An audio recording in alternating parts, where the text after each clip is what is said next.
You ever wonder what the world would look like, without us? Well, believe it or not, there are places on Earth where we can actually see it. Places where cities were once buzzing with life and now just silence. It's pretty incredible. And that's really the big question, isn't it? What happens when we leave?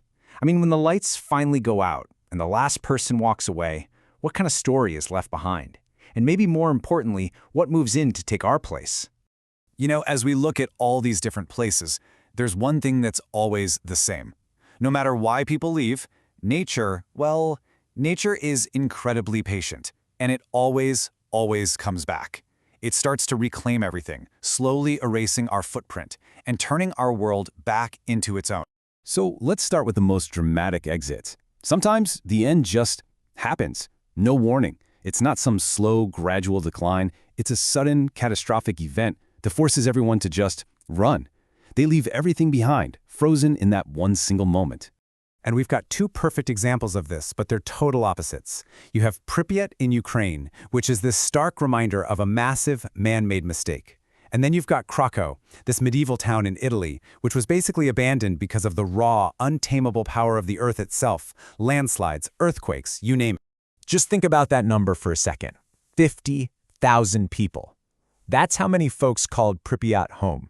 And then, in 1986, the Chernobyl disaster happened, and they were all forced to leave, permanently. And today, that modern city is literally a dense, wild forest. It's so eerie. They say walking through Pripyat is just like stepping into a time capsule.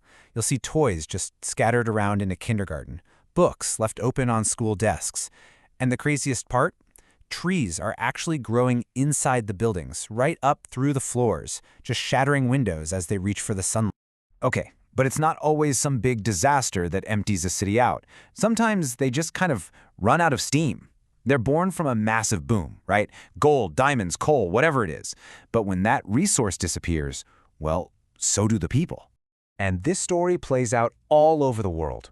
You see it in the deserts of Africa, the American West, even on islands off the coast of Japan. We're talking about places like Kolmanskop, Hashima Island, and Bodhi.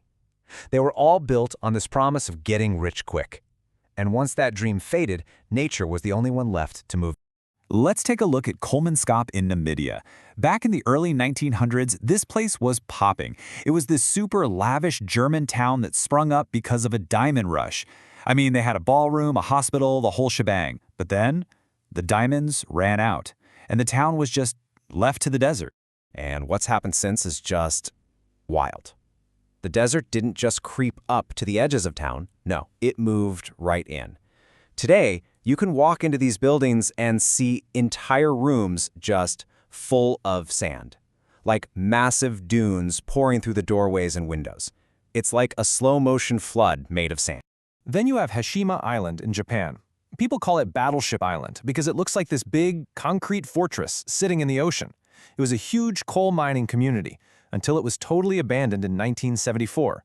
Now, it's just this concrete ghost being eaten away by the sea. And on the flip side, you've got a place like Bodhi, California, which is a gold rush town just frozen in time. The dry desert air has preserved everything in this state of arrested decay. It's incredible. All right, for our last stop, we're going to go way back in time. We're not talking about a town this time, but the capital of a massive empire. And its collapse wasn't because of one single thing. It's still one of history's great mysteries. We're talking, of course, about Angkor, the amazing capital of the Khmer Empire.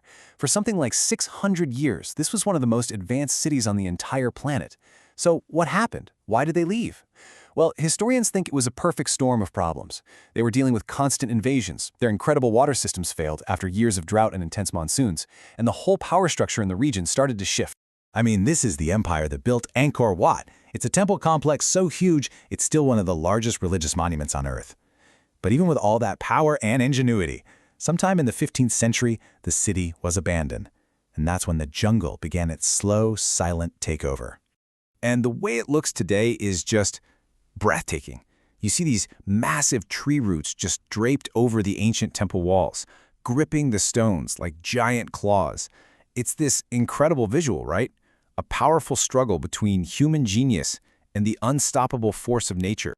So, okay, we've gone from the radioactive forests of Ukraine all the way to the sand-filled houses of Namibia. After seeing all these silent cities, what's the big takeaway? What's the final word here? It seems like the story is always the same, right? It's a clear three-step cycle. First, we show up, we build incredible things, we thrive. Second, for one reason or another, whether it's our own fault or something out of our control, we leave. And third, nature comes back. It always does. It's a powerful reminder that maybe we're just temporary residents here. It really makes you look at your own city a little differently, doesn't it? All these places are such a powerful reminder of just how persistent nature is. And it leaves us with one last, kind of haunting question to think about. 1,000 years from now, what story will our cities tell?